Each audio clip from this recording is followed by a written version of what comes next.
जय माता की, जय श्री राम। भाई जैसे 19 मार्च से नवरात्रि शुरू हो रहे हैं तो क्या करे क्या ना करे।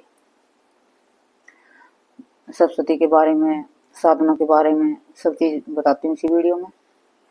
तो आप आराम से आसानी से कर सकते हो क्योंकि बहुत से बच्चे जुड़े हैं, आस उम्मीद करते हैं।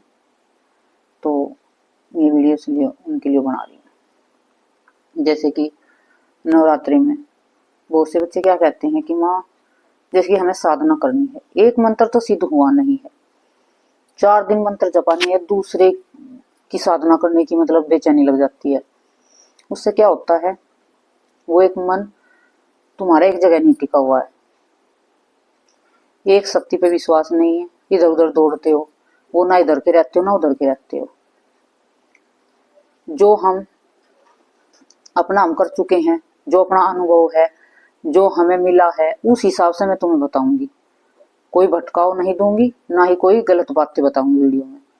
जैसे एक मंत्र जाप आप कर रहे हो, गुरु ने दिया है आपका मंत्र, तो आपको उसको 1 साल हो गया करते करते, ठीक है ना। और जैसे कि एक अभी गद्दी नहीं लगाते हो तो 1 साल हो गया करते करते, तो उसे और करो। अभी दूसरी साधना मत उठाओ, उसे 1 साल और करो उसी मंत्र को हर नवरात्रों में। तो मंत्र तुम्हारा जल्दी से जल्दी काम करने लगेगा। और जैसे कि तुम उस मंत्र को छोड़कर दूसरा मंत्र करने लगते हो कि हमें दूसरे की साधना उठानी है, दूसरा मंत्र सिद्ध करना हमें इसी नवरात्रों में, तो वो मंत्र तो पहला तो हुआ नहीं, तुमने ये और अपने कर लिया साथ में, तो तुम ना उसको कर पाओगे ना इसको कर पाओगे। जैसे कि कोई कह देगा हमें माँ काली का करना है, कोई कहोगा दुर्गा माँ का करना है, तो वही पहले एक मंत्र को सिद्ध कर लो और उसे चेक करके देख लो कि वो मंत्र सिद्ध है कि नहीं है। किसी का झाड़ा लगा के देखो उस मंत्र से, ठीक है ना। धग्गा बना के देखो, जल अभिमंत्रित करके देखो। किसी रोगी को, डॉक्टर का रोगी नहीं, जो भूत प्रेत से रोगी हो, उसको उस जल को पिला के देखो। डॉक्टर का दिखा लिया ठीक नहीं लग, आराम नहीं है, अपने घर वालों को ही, फिर लगेगा तुम्हें कि हाँ भाई ये इस मतलब कि ठीक हो रहा है, तो तब दूसरे मंत्र की साधना उठाना। और मंत्र ऐसे ही नहीं सिद्ध हो जाते हैं, दिन रात घिसना पड़ता है मंत्र को सिद्ध करने के लिए। ये नहीं कि तुम सुबह 10 बजे उठे और 2-4 मिनट मंत्र जाप करा सोचोगे सिद्ध हो गया, नहीं। मंत्र ज्यादा से ज्यादा सुबह ब्रह्म मुहूर्त में उठने से सिद्ध होते हैं मंत्र। एक रात को सुबह आप 4 बजे मंत्र करोगे ना तो आपके मंत्र बहुत जल्दी सिद्ध होंगे। और रात को 9 बजे के बाद नवरात्रों में जो आपका गुरु मंत्र है, बहुत से बच्चे कहते हैं ना कि हमारे को तो मंत्र मतलब कि हमारा तो, हम किसी को झाड़ा लगाते हैं डर लगता है, किसी के काम नहीं बनते हैं, हमारे वचन झूठे हो जाते हैं, तो यही कारण है वो मंत्र आपका अभी सिद्ध नहीं हुआ है, ठीक है। तो सबसे पहले अपने मंत्र को सिद्ध कर लेना, जिसके पहले मंत्र कर रहे हैं उन्हीं मंत्रों को करो, उन्हीं मंत्रों से हवन करो, ठीक है। उन्हीं मंत्रों को ज्यादा से ज्यादा जाप करो, रात के समय करो, सुबह 4 बजे करो, ठीक है ना। तो ये तो हो गया तुम्हारा भी मंत्र। और जिसका मंत्र सिद्ध हो रखा है, कोई नया मंत्र उठाना चाहता है, अपना नए मंत्र की साधना करना चाहता है, जैसे बालाजी महाराज का मंत्र होगा, माँ काली का होगा, दुर्गा का होगा, या और जिसमें आपकी श्रद्धा हो, तो आप उसे उठा सकते हो, ले सकते हो मंत्र। लेकिन फोन से उठा के नहीं करना है, क्योंकि फोन पे कोई भी मंत्र पूरा नहीं दिखता है। उसमें मतलब कि जो तुम किसी से लोगे ना मंत्र साधना करोगे, तो उसमें किसी का होना जरूरी होता है। जैसे कि पुराने हो चुके हैं भगत, जिनको 10-15 साल हो गए भक्ति पूजा करते हुए, दरबार भी लगा रहे हैं, दूसरों का भी भला कर रहे हैं, तो वो मंत्र अपने आप से कर सकता है। कोई नया मंत्र लेकर उसे सिद्ध कर सकता है, उसकी साधना कर सकता है नवरात्रों में। लेकिन जैसे कि बच्चे कच्चे हैं, वो वे फोन से देख कर ना करें, वे किसी की साथ में रह के ही दूसरी साधना उठाए, और नहीं तो अपना जो पहला मंत्र है उसी को इसमें मतलब उसको ही ज्यादा से ज्यादा जपे, उसी का ही हवन करे, उसी से अपना उसको ही मतलब कि ज्यादा पावरफुल बनाए। पहले एक मंत्र पे ध्यान दो। और मैं तो ये कहती हूँ जो गुरु मंत्र है ज्यादा से ज्यादा उसी जपोगे, वही सारे काम करेगा। मैं तुम्हें कहती हूँ कभी अलग अलग मंत्र करने की जरूरत नहीं होगी। आज तक जो हमारे गुरु ने मंत्र दिए ना, सिर्फ उन्हीं मंत्रों को हम करते हैं हर नवरात्रों में, 15 साल हो गए हैं, मतलब कि हर रोज भी वही, नवरात्रों में भी वही, चाहे गुप्त नवरात्रे हो चाहे ये खुले नवरात्रे हो, हम कभी नए मंत्र उठाते नहीं, क्योंकि हमारे गुरु ने एक बार ही हमें इतने मंत्र दे रखे हैं। पहले में छोटे मंत्र दिए थे, 8-10 साल हमने वे जपे हैं। ये नहीं कि हमें एक दिन दे दिया था, हम अगले दिन बेचैनी लगी कि गुरु माँ हमें दूसरा मंत्र दे दो, दूसरी साधना दे दो। हमें विश्वास था अपने गुरु पर, सब्र था। जो बच्चे बेचैन होते हैं ना, करना कुछ होता नहीं, लेकिन नई नई साधना चाहती हैं, नया नया सपने देखते हैं, मतलब कि हर समय उल्टा सीधा ही सोचना कि हम जल्दी से वो करें, जल्दी से ये करें, लेकिन मंत्रों पे, पूजा पे ध्यान नहीं है। तो ज्यादा से ज्यादा उन्हीं मंत्रों का जाप करो जो गुरु ने दे रखा है, चाहे एक साथ 4 दिए हो या 5 दिए हो। जैसे कि एक तो खास गुरु मंत्र होता है, और मंत्र अलग से दिए जाते हैं उनके साथ में। तो जैसे कि और मंत्र की 1-1, 2-2 माला कर लेते हैं। जो गुरु मंत्र होता है उसकी 51 माला, 101 माला, 11 माला, 21 माला, जितनी भी जिस पे बन पड़े। कोई जबरदस्ती नहीं है कि तुम 101 ही करो, भाई 21 भी कर दो, 21 सुबह कर लो, 21 दोपहर को कर लो, 21 शाम को कर लो, इतनी भी इस तरीके से भी कर सकते हो, थोड़ा थोड़ा कर करके। तो उससे तुम्हें परेशानी भी नहीं होगी, मंत्र भी हो जाएगा तुम्हारा। तो इस तरीके से मंत्र की समझो, मंत्र को कि मंत्र क्या है। गुरु मंत्र क्या नहीं दे सकता तुम्हें, सब कुछ दे सकता है, लेकिन विश्वास हो गुरु पे और मंत्र पे। सबसे पहले तो गुरु पे विश्वास होगा तो मंत्र पे तो अपने आप ही जाओगा। गुरु के प्रति गलत भावना मत रखो कि हमने 2 दिन सीख लिया फिर जाना बंद कर दो, नहीं। गुरु जब तक जिएगा तुम्हें नया सिखाएगा, क्योंकि गुरु के अनुभव तुमसे ज्यादा बड़े हैं। बहुत से बच्चे क्या करते हैं कि सोचते हैं 2-4 महीने में जल्दी जल्दी सीख लो, फिर जाना बंद कर देंगे, फिर हमें कोई जरूरत नहीं है गुरु की। वो विश्वासघाती होते हैं ऐसे बच्चे। वे कभी भी सफल नहीं होंगे जिंदगी में, ऐसी बर्बादी रहेंगे भी, ना अपना भला कर पाएंगे ना दूसरों का भला कर पाएंगे। हमें 15 साल हो गए हैं, ये नहीं है कि गुरु हमें कुछ कहता नहीं है, हमको भी बहुत डांट लगती है, हमारा भी हर कुछ होता है, लेकिन हम गुरु को छोड़ते नहीं है, नहीं बुरा मानते हैं। ये लगता है बुरा तो उस बात को हम अपने आप ही, मतलब कि गुरु से हमें कुछ नहीं कहना, हमें लगता है तो कोई दिक्कत नहीं भाई, चलो कहा होगा, जो भी कहा होगा हमारे भले के लिए कहा होगा। तो इस तरीके से गुरु जब तक हमें डांटेगा नहीं, कुछ कहेगा नहीं, कड़वी बातें नहीं बोलेगा, तो हम आगे कैसे बढ़ेंगे। तभी तो हम आगे बढ़ेंगे जब हमारा गुरु हमें हमारी गलती का एहसास कराएगा। लेकिन बच्चों क्या होता है, थोड़ी सी शक्ति आने के बाद अहंकार हो जाता है कि मेरे को गुरु ने ये बोल क्यों दिया, गुरु ने मुझे ऐसे क्यों कह दिया। सबके साथ होता है, ऐसा नहीं होता। गुरु शिष्य का नाता ऐसा जैसे माता पिता का होता है, कभी कड़वे और कभी मीठे। प्यार भी इतना करेगा गुरु, और कोई तुम गलत कुछ कार्य करोगे तो तुम्हें डांटेगा भी, धमकाओगा भी। तो हमारे जीवन में डांट पड़नी भी जरूरी होती है गुरु की, ताकि हमें एहसास हो किसी चीज का। और जैसे कि भाई नवरात्रे, अपना कलश तैयार करना है तुम्हें। कलश के अंदर 2 लौंग, 2 इलायची, 1 सुपारी, 1 पान का पत्ता डाल दियो अंदर कलश के अंदर, ठीक है। और कलश पे कपड़े श्रृंगार माँ के जो रखना चाहते हैं वो रख लियो, जो नहीं रखना चाहते हैं तो कोई दिक्कत नहीं है, दक्षिणा रख दियो। वो जैसी तुम्हारे पास है, जैसी तुम्हारी श्रद्धा है, इस तरीके से आप कर लेना। और जो तो वो गई आप, तो उसको 2 दिन पहले भिगो लेना पानी में, और फिर 1 दिन पहले उसे कपड़े में बांध के रख देना। फिर बोओगे तो मैं जल्दी से अंकुरित और हरे भरे बहुत अच्छी जवारे होते हैं आपके। इस बार एक बार करके देखना, आपको बहुत अच्छा मतलब लाभ मिलेगा, उनका फायदा भी बहुत होगा। और ज्यादा पानी डालना नहीं है। बहुत से बच्चे क्या करते हैं, उनके जो होते हैं जो, तो उन्हें फफूंदी लग जाती है, वे पीले पड़ जाते हैं। वो कारण क्या होता है। और जैसे भी जवारे हैं, वे कहते हैं ना कि फफूंदी लग जाती है, पीले पड़ जाते हैं, वो क्या होता है, ज्यादा पानी डाल देते हैं बच्चे, उसमें हल्का छिट्टा दिया जाता है। कहते हैं कि जो को सींचना, तो उसमें हल्का सा छिट्टा लगा, तो बस ज्यादा पानी देने की जरूरत नहीं है, क्योंकि जो रेत होता है, मिट्टी होती है, वो ठंडी रहती है, अंदर तो रहती है वो। और उसमें आम के पत्ते, अशोक के पत्ते, जो भी तुम्हारे पास हो उसको लगा सकते हो, 7 पत्ते या 5 पत्ते या 11 पत्ते। उन पे सिंदूर का तिलक कर देना, कलश पे सतिया बना देना अच्छे से अपनी।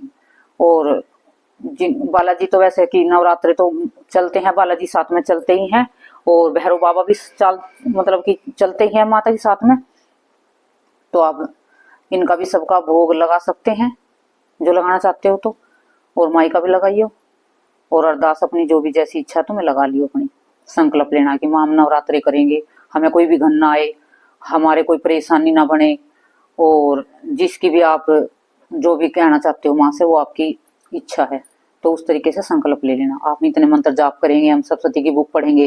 वही बहुत से बच्चे हैं कि कहते हैं कि हम पढ़े लिखे नहीं है, तो आप मंत्र जाप करो, सिंपल बिल्कुल नॉर्मल, ओम श्री दुर्गे नमः, बस इतना तो देखो कर सकते हो। क्योंकि कई बच्चे मेरे पास आते हैं कि माँ हम इतने पढ़े लिखे नहीं है, हमें दुर्गा चालीसा भी नहीं आता, कुछ नहीं आता। बेटा कोई नहीं, माँ भाव से चलती है, प्रेम से चलती है। तो आप ओम श्री दुर्गा नमः सिर्फ इस मंत्र का जाप कर लो, जितना भी तुम पे हो, और कुछ करो या मत करो, ठीक है ना। और माँ से प्रेम से भाव से सेवा करो, अपने आप माँ तुम्हारी सारे काम बना देगी। और तो जैसे कि भाई माँ का श्रृंगार तो जरूरी होता है रखना, श्रृंगार तो जरूर रखना है तुम्हें। चलो कपड़े नहीं रख सकते हो तो श्रृंगार तो जरूर रखो, क्योंकि कलश पे नारियल है, उस पर चुन्नी हो जाएगी, बड़ी चुन्नी, बड़ी तस्वीर हो तो बड़ी चुन्नी माँ को तो पहनाते हैं कपड़े, चुन्नी वगैरह सब, और नारियल पे छोटी चुन्नी रखती हो, ठीक है। साड़ी कपड़े जो भी तुम्हारी इच्छा हो रख सकते हो। तो अब ये सप्तशती कैसे पढ़नी है, उसका कितना लाभ मिलेगा तुम्हें, उसको मतलब कि कैसे सिद्ध हो सकती है, सिद्ध तो पहले ही है, उसकी तुम्हें क्या क्या फायदे होते हैं, कितना फायदा उठा सकते हो तुम इन नवरात्रों में सप्तशती की बुक पढ़ के। किसी को लक्ष्मी की प्राप्ति करनी है तो उस तरीके से सिद्ध कुंज का किस तरीके से पढ़ना है, किसी को कुछ भी मनोकामना है तो वो किस तरीके से पढ़े। तो जैसे कि ये है सप्तशती की बुक है, ये बिल्कुल सिंपल साधारण है, कम पढ़े लिखे भी कर सकते हैं इसको, जो 1 2 ही 3 क्लास तक ही गए हैं स्कूल में तो वे भी कर सकते हैं इसको। इसमें बहुत ज्यादा सरल बता रखा है। ये थोड़ा संस्कृत है, इसे कम पढ़े लिखे नहीं कर सकते हैं क्योंकि संस्कृत में ज्यादा ही थोड़ा सा होता है। ये देखो अर्थ सप्तश्लोकी दुर्गा दिख रहा है ना, देखो।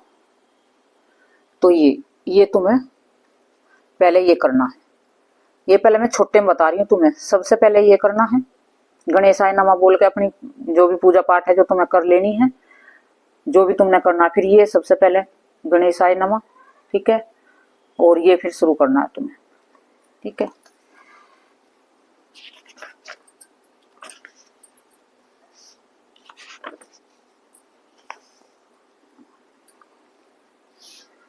नमः चंडिकाय नमः, फिर ये कवच आ गया है, अर्थ दिव्य कवचम। तो ये कवच जो नहीं करोगे तुम्हें उसका तुम्हें कोई फायदा नहीं मिलेगा, ना तुम्हें कोई लाभ होगा, सारी तुम्हारी करी कराई मेहनत बेकार जाएगी, ठीक है ना। क्योंकि ये कवच है जो ये किलित है सप्तशती की बुक, तो आप इसको पढ़ोगे और तब पाठ करोगे तो वो निष्किलित हो जाती है।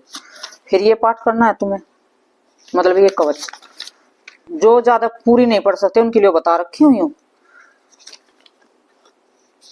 ये एक कवच होगा, सप्तश्लोकी होगी जिसमें मंत्र है माँ के।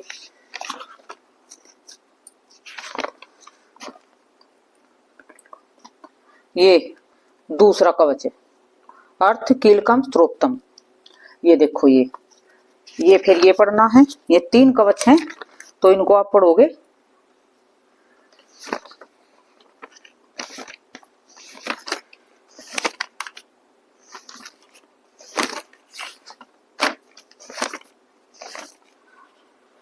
ये आपके 3 कवच हो गए हैं, ठीक है।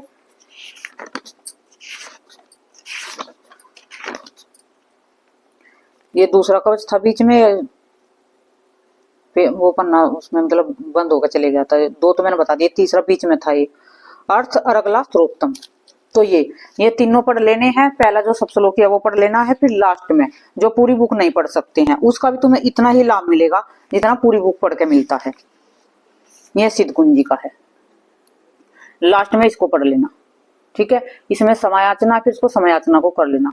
जो भी त्रुटि हुई है हमारी इसमें पढ़ने में, कोई अक्षर ऐसे संस्कृत में अच्छे से हम नहीं पढ़ पाए हैं, किसी का हम अच्छे से उच्चारण नहीं कर पाए हैं, तो समायाचना करने से सब माफ हो जाता है। डरने की जरूरत नहीं है, जो डर से भक्ति करोगे तो कोई फायदा नहीं है, कोई लाभ मिलने वाला नहीं है।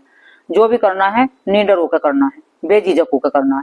इसमें कर सकते हो, आपको कोई गुरु की जरूरत नहीं है, ना डरने की जरूरत नहीं है। क्योंकि मैं इसे बचपन से करती थी तब कोई गुरु नहीं था, गुरु तो अब बने हैं, तो इससे मतलब कि कोई दिक्कत नहीं होती है। आराम से करोगे, माँ पे विश्वास करोगे, प्रेम से माँ का उच्चारण करना है। जैसे कि कवच आता है उसमें आता है कि हे देवी हमारी रक्षा करो, इन अंगों का उच्चारण कर, तो उसमें आपको बोलना है हे माँ मेरी रक्षा करो। आपको इस तरीके से बोलना, देवी नहीं बोलना है। उसमें लिखा है कि देवी रक्षा करो, सारे अंगों की रक्षा लिखी रहती है उसके अंदर। ये तो सिद्ध कुंजिका इसमें नहीं है, वो जो कवच में है। तो उसमें बोलते हैं कि हे, हम पढ़ेंगे तो हमें क्या बोलना है कि हे माँ,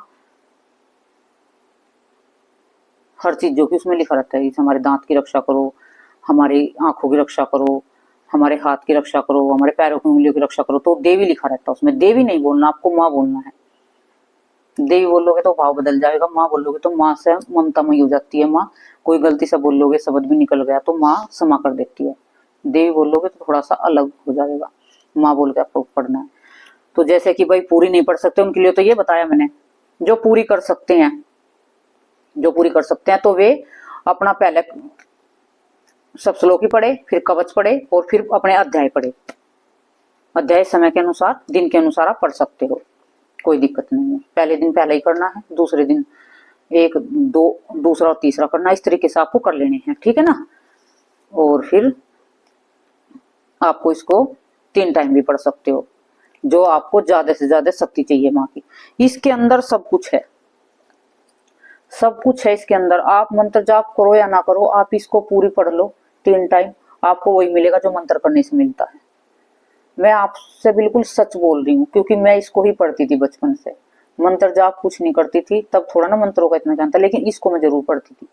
घर पे जब छोटी थी, 8-10 साल की थी, तब से मैं इसको पढ़ती हूँ। रात को अंधेरे में मोमबत्ती जला के पढ़ती थी, क्योंकि उस समय लाइट नहीं रहती थी रात के समय।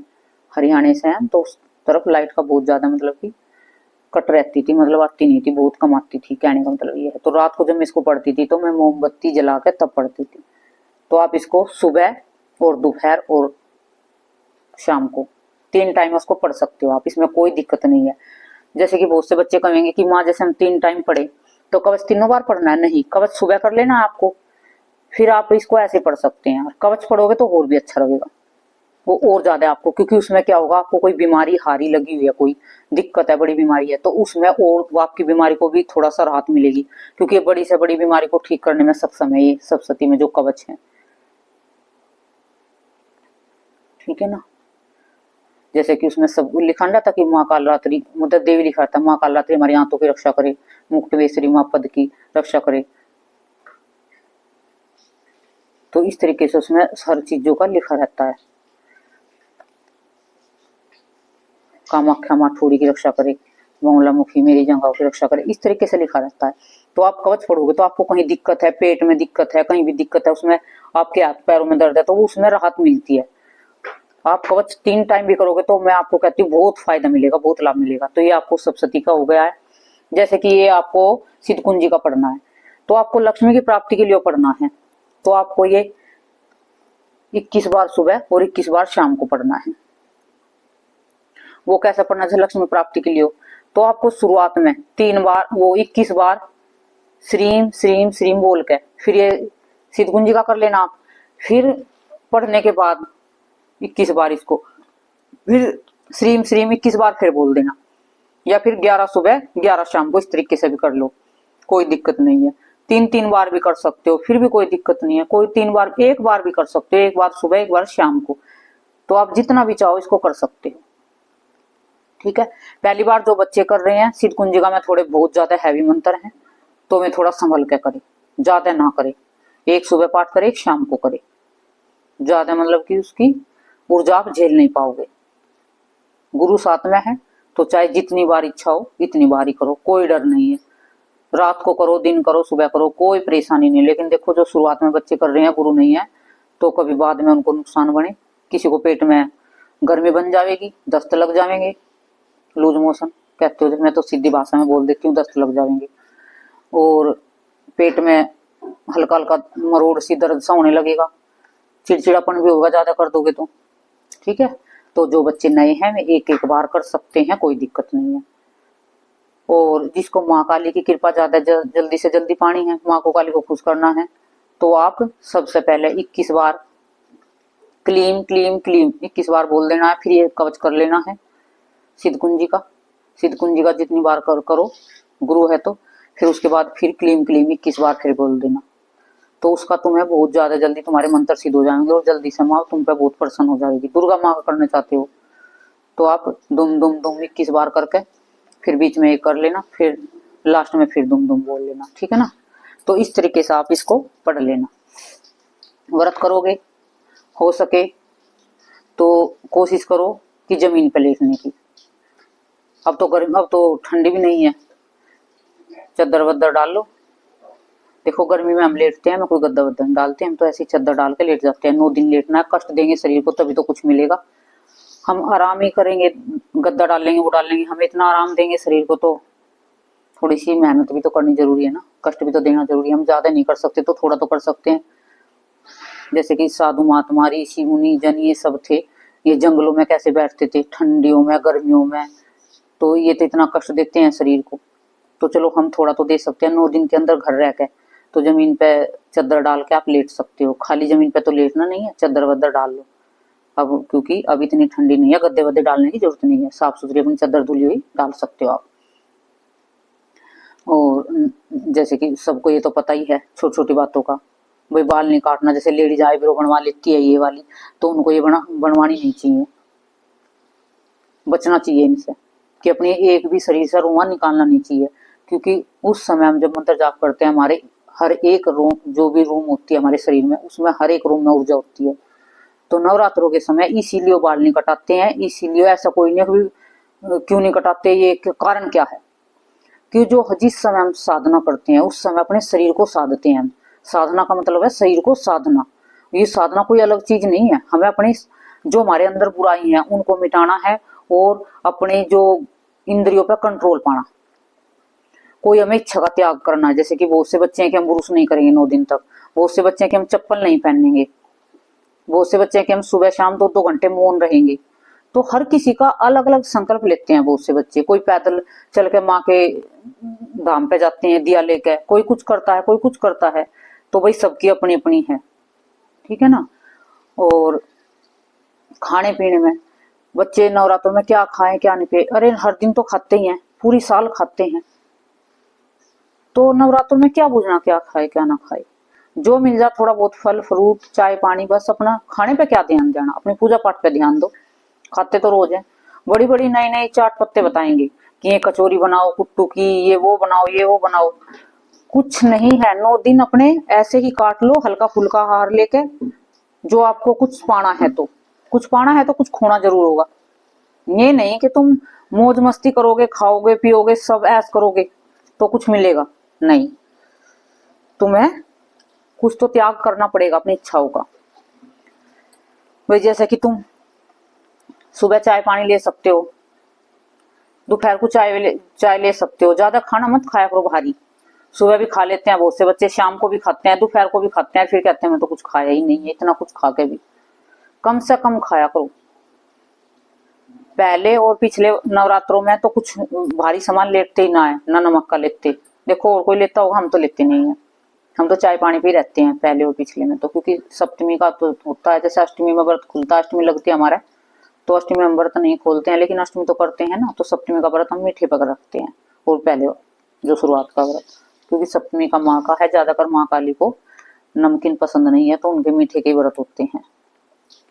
और एक जैसे कि हर रोज रहोगे भाई, एक टाइम आप भोजन ले सकते हो, जैसे भी समा के चावल हो गए, कुट्टू के घिया की सब्जी बना के उससे ले लो, क्योंकि ज्यादा गर्म चीज ना खाओ, इसमें आलू वगैरह तो गर्मी बनती है, पेट में दिक्कत होती है फिर। तो घिया की आप सब्जी बना के उसके साथ 2 कुट्टू की रोटी ले सकते हो, ज्यादा कुछ खाने की जरूरत नहीं है उसके साथ में। ज्यादा नहीं कि भरपेट 8-10 खा लिए फिर पड़े सो, ना मंत्र जाप कर सको ना बैठे जावे, फिर कभी उल्टी आने को मन है, फिर प्यास लगेगी, ज्यादा पानी पियेंगे तो वो तो है ना व्रत नहीं, वो भरत हो जाता है ज्यादा खाने से। तो व्रत का मतलब होता है कि उपवास का मतलब कि भगवान के पास रहना, उपवास भगवान के पास। तो हमें उस भोजन के पास नहीं रहना, हमें भगवान के पास रहना कि कम से कम खाए और भगवान की भक्ति और पूजा पाठ में ध्यान दे। जो साधक हैं और जो जिसको जिसको कुछ नहीं पाना है वे खाओ पियो मौज करो, जैसे भी उनकी इच्छा है वे रहो। पर जिसको कुछ इच्छा पाने की है फिर कहे कि हमारे तो ये नहीं होता, हमारे तो वो नहीं होता, हमारे तो काम नहीं बनते, हमारा तो ये नहीं होता। देखो समय लगता है, शुरुआत में किसी की साथ भी अच्छा नहीं होता है कि एक नवरात्रि करे तो लगेगा कि हमें माँ ने कुछ दिया नहीं है, और लेने की तो चाह रखो ही मत ना। समय आने पर माँ सब कुछ देती है और देती जरूर है, लेकिन शुरुआत में परीक्षा भी बहुत लेती है। किसी की भक्ति कर लो, परीक्षा हर कोई लेता है, बिना परीक्षा के कोई पास नहीं होता है। तो आप सब जानते हो, सबको पता है, इतने समझदार सभी बच्चे हैं। तो ये नवरात्रे थे।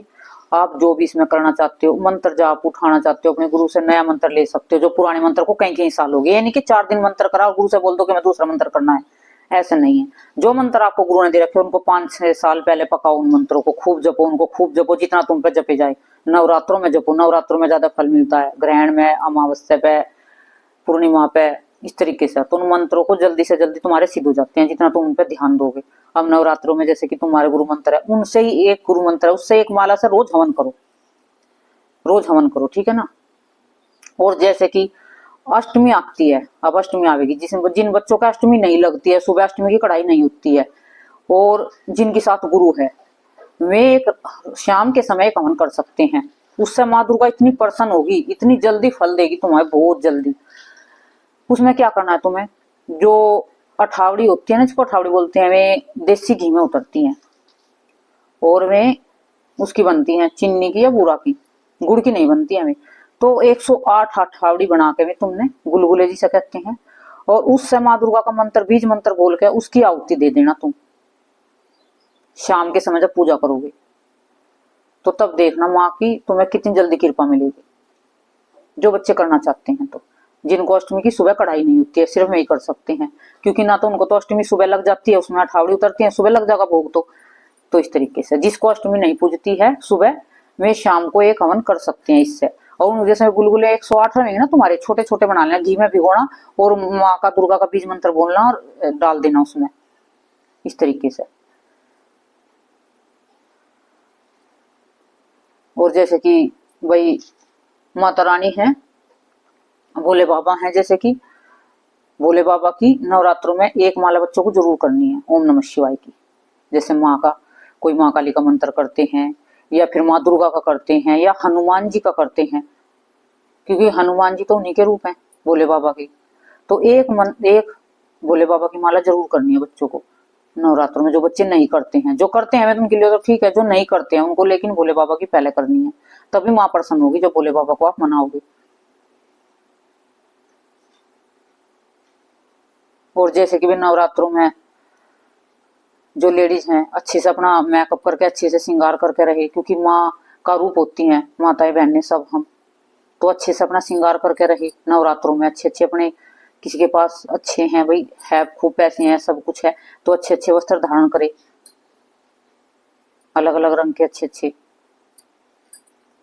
काला ज्यादा ना पहने नवरात्रों में, काले कलर का कपड़ा ना पहने ज्यादा कर। अपना आसन है उसको, तुम्हारे पास आसन है उसको नया है तो नया रख लो, पुराने को हटा दो।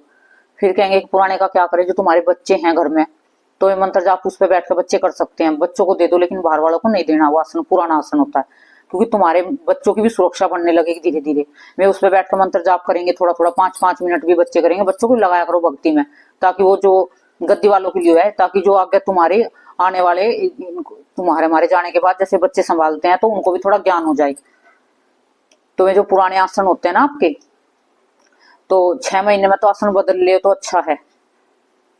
जो मतलब कि बढ़िया है, साफ सुथरा है, तो कोई दिक्कत नहीं है, लेकिन थोड़ा बहुत भी आसन में एक छेद भी होगा ना, फटा फटा, तो उस आसन पे मंत्र जाप मत करना, उस आसन को साइड हटा दो, उस पे बच्चे बैठ जाएंगे, ठीक है। या फिर उसको साइड में रख लो, जैसा मंत्र जाप करके उठते हो तो उस पर पैर रखो उठते ही, क्योंकि आप सीधा जमीन पे पैर रखते हो, आपकी ऊर्जा एकदम नीचे की तरफ को खिंचाव हो जाता है ऊर्जा का। और जैसे कि आप मंत्र जाप करके उठते हो, एकदम से बाथरूम मत करे करो, पहले अपना बाथरूम करके मुंह हाथ धोकर अच्छे से नहा धोकर तब बैठे करो, जैसे दोपहर को भी शाम को भी करते हैं।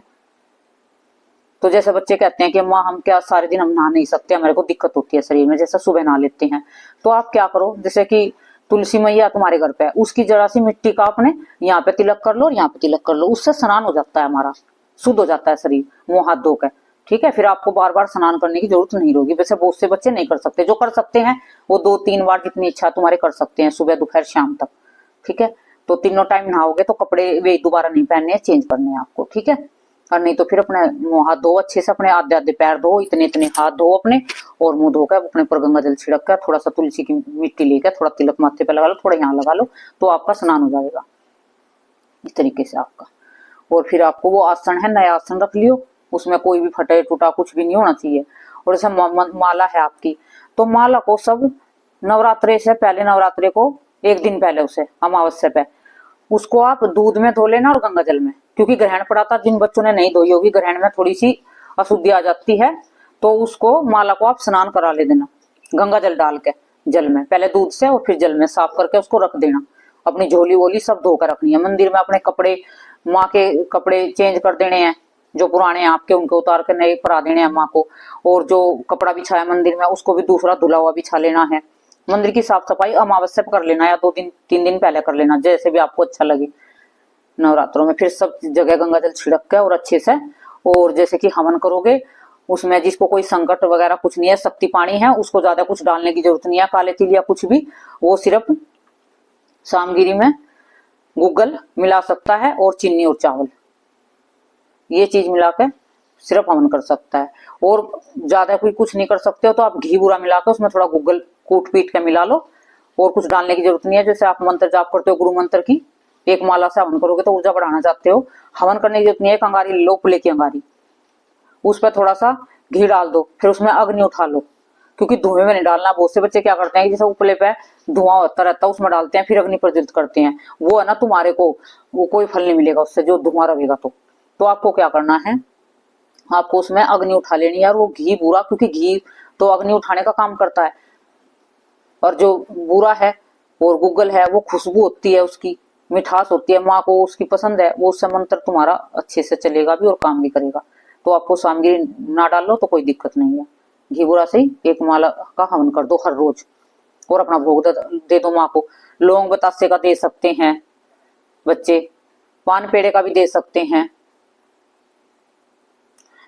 माँ को, हलवा खीर जो भी आप बना सकते हो माँ को। इन नवरात्रों में आप भोग लगा सकते हो, 5 फलों का भोग लगाओ माँ को, जो आपके पास है उसी का भोग लगाओ माँ को। दूध का भोग लगाओ माँ को।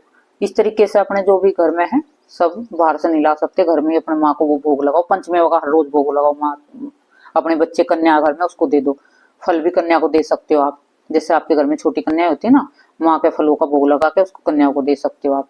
और 2 केले का तो हर रोज भोग लगाना ही लगाना है। केले का जोड़ा होना चाहिए, कभी भी एक केला नहीं चढ़ाना चाहिए शादीशुदा को, माता रानी को। और जो आप कोई चालीसा सिद्ध करना चाहते हैं तो आप जैसे कि हनुमान चालीसा, दुर्गा चालीसा, काली चालीसा, तो उससे एक चालीसा से रोज हवन कर देना। रोज आप अपने सुबह सामग्री बना के उससे हवन हर रोज एक चालीसा से एक लाइन पढ़ो। जैसे कि हनुमान चालीसा करोगे तो उसमें एक लाइन पढ़ो, थोड़ा सीताराम की भी आहुति दे दो बीच में, ताकि जल्दी से जल्दी तुम्हारा मतलब कि जो चालीसा हो जल्दी सिद्ध हो जाए। तो आप चालीसा भी सिद्ध कर सकते हो इसमें। और जैसे कि माँ का रोज भोग लगाओगे आप, पान के पत्ते पे भोग लगा सकते हो आप। पान के पत्ते पे पेड़ा रख के भोग लगा सकते हो, नहीं तो पान के पत्ते पे बतासे लौंग इलायची रख के भोग लगा सकते हो। अंगारी पे दे सकते हो, वैसे भी लगा सकते हो, कपूर पे भी लगा सकते हो, जैसी आपकी इच्छा हो, जैसा आपका मन करे उसी तरीके से आप भोग लगा सकते हो। और लास्ट में जैसे हवन करोगे तो लास्ट में 9 पान के पत्ते, उन पे सारों पे 2-2 पतासे और 2-2 लौंग 2-2 इलायची रख लेना। जो रोज नहीं लगाना चाहते हो तो लास्ट में लगा सकते हो आप। फिर ज्यादा उसमें लकड़ी मिलेगी, लकड़ी चाहिए आपको आम की, तो 9 पत्ते हैं तो उसको थोड़ा सा ज्यादा सामान लगेगा उसमें, तो आप लास्ट में एक माँ का नाम लेके तो आप इस तरीके से उसमें भोग दे देना माता रानी का। और इसमें तो कन्याएं सबको पता है, खुली कन्याएं बैठती हैं, तो आप कन्याओं को कुछ गिफ्ट दे सकते हो, जो भी मनपसंद कन्याओं का है कुछ भी दे सकते हो। पढ़ने लिखने की कोई चीज दे सकते हो, जैसे कि पेन दे सकते हो, पेंसिल का डिब्बा दे सकते हो, एक और भी कुछ ऐसी दे जो बच्चे यूज कर ले। जैसे बहुत सी लेडीज प्लास्टिक के टिफिन विफन देती थे वैसे पड़े रहते हैं, तो 5 बर्तन दे सकते हो एक कन्या को आप। कपड़े वस्त्र दे सकते हो, जो भी तुम्हें श्रद्धा लगे, जो भी तुम्हें अच्छा लगे भाई, अपनी मर्जी से करना, किसी के कहने से कुछ नहीं करना। हम तो बोल रहे हैं जिसके पास हो कर देना, नहीं तो कोई नहीं। अपनी कन्याओं को दक्षिणा दो, भोजन कराओ, जो भी आपके पास है, हाथ जोड़ो, उनका आशीर्वाद लो। कन्याओं पे जैसे जाती हैं कन्याएं, उनके आप आते ही पैर छूते हो, तिलक लगाते हो, कलावा बांधते हो, चुन्नियां उड़ाते हो।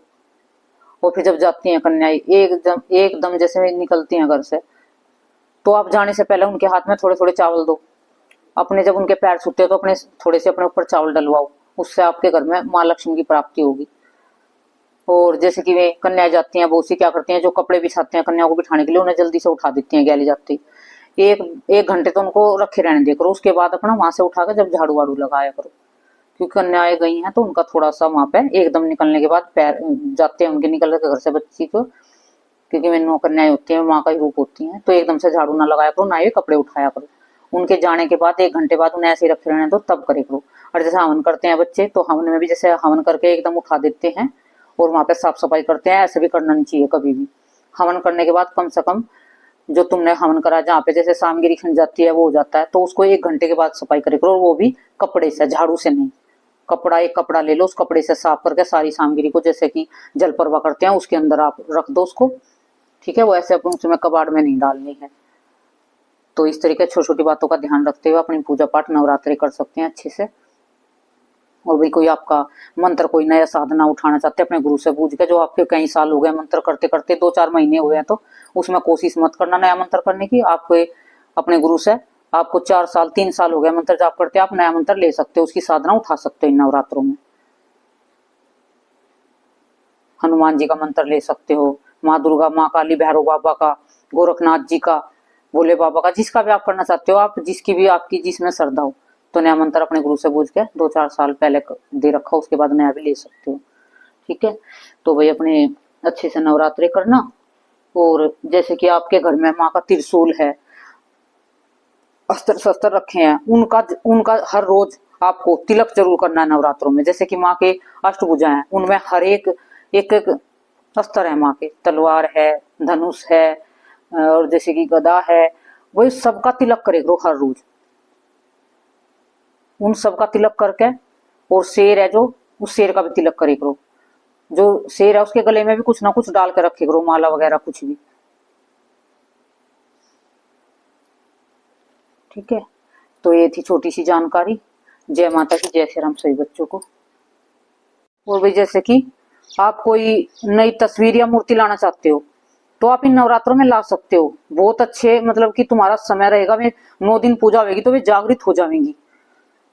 तो आप लाके उनको कच्चा दूध पंचामृत बना के उनको स्नान करा के उनका पूजन करके तब उनको मंदिर में रख सकते हो। जैसे बहुत से बच्चे दरबार चलाते हैं, मैं देखती हूँ आते दरबार में तो भैरव की तस्वीर नहीं होती है, मूर्ति तस्वीर जो भी है, और किसी की भी नहीं होती है, जैसे मंदिर में बहुत से रख, तो आप इन नवरात्रों में लाके उनको पंचामृत से स्नान करा के आप रख सकते हो मंदिर में अपने में। वो 9 दिन तक उनकी पूजा होगी तो वो जल्दी से जागृत हो जाएंगे, आपको जो भी लानी है। बहुत से बच्चे कहते हैं कि माँ शीतला के हम रख सकते हैं, वह जिनकी कुल देवी है माँ शीतला, तो कोई दिक्कत नहीं है, आप रख सकते हो, आराम से बेझिझक रख सकते हो।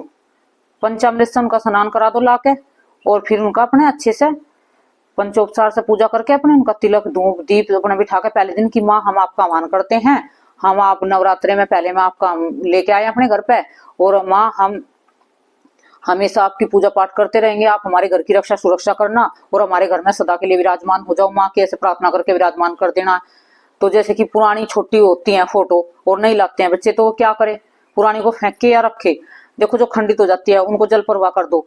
और जैसे कि तुम्हारी काफी पुरानी है, तुम नहीं लेके आए, तो उसमें से क्या करना, उसमें से बोल के ले लेना है कि माँ अब ये जो आपकी हम नई प्रतिमा लाए हैं, आप इसमें आके अपना स्थान ग्रहण करो, आप उसको छोड़ दो और इसमें आ जाओ। आप इस तरीके से प्रार्थना कर लेना, और उसको अपनी एक साइड में कहीं पे, जैसे तुम्हारी पुरानी है और ठीक ठाक है, और तो उसको एक साइड में अपने में रख लेना मंदिर में, और वो फिर माँ तुम्हारी उसके अंदर स्थापित हो जाएगी, और वो तुम नवरात्रों में तुम्हारी जागृत हो जाएगी। जैसे कि तुम्हारी मूर्ति या कोई भी फोटो है, कुछ भी है माँ की, तो जागृत हो जाती है। उससे क्या होता है कि तुम उनकी आंखों में देखोगे, ऐसा लगेगा कि माँ तुमसे कुछ कहना चाहती है, जब जागृत हो जाती है घर की मूर्तियां। और कभी तुम्हें उनकी आंखों में देखोगे, आंसू निकलेंगे, तुम्हारे मन के सवाल उठेंगे तो उनका जवाब भी मिलेगा। तुम्हारा मन करेगा कि माँ के हम गले लग कर रोएं, प्यार करें माँ को बहुत ज्यादा, माँ भी हमसे प्यार करे। तुम्हारे मन में मतलब कि माँ को हर समय ऐसी चाहोगी कि देखते रहे माँ को, बैठ के हम निहारते रहोगे माँ को। जब भी मंदिर में आओगे और मन, जैसे कि तुम अपने मंदिर से निकल भी गए हो ना बाहर, तो तब भी माँ का ध्यान तुम्हारी आंखों में बसा रहेगा, वही चेहरा, वही आंखें, वही माँ की जो भी माँ ने गहने पहने हैं, सब वही तुम्हारे दिमाग में चलता रहेगा। तो समझ लेना आपकी जो घर की मूर्ति तस्वीर जो भी है, तो वो आपकी जागृत हो चुकी है, आपका उनके साथ जुड़ाव हो चुका है, जो दिल का तार है वो आपका उनका जुड़ चुका है। तो आप इस तरीके से अपने घर की माँ की जो रख रखी है, इस तरीके से आप पता कर सकते हैं कि आपके घर में मूर्ति जागृत है कि नहीं है। और ऐसा लगेगा कि कुछ ना कुछ बोल रही है, जैसे तुम बोलते हो ना तो उनका जवाब भी तुम्हें मिलने लगता है, लगेगा जैसे तुम ही बोल रहे हो, लेकिन तुम नहीं, वो माता रानी का जवाब होता है। ठीक है, जय माता की, जय श्री राम, सब बच्चों।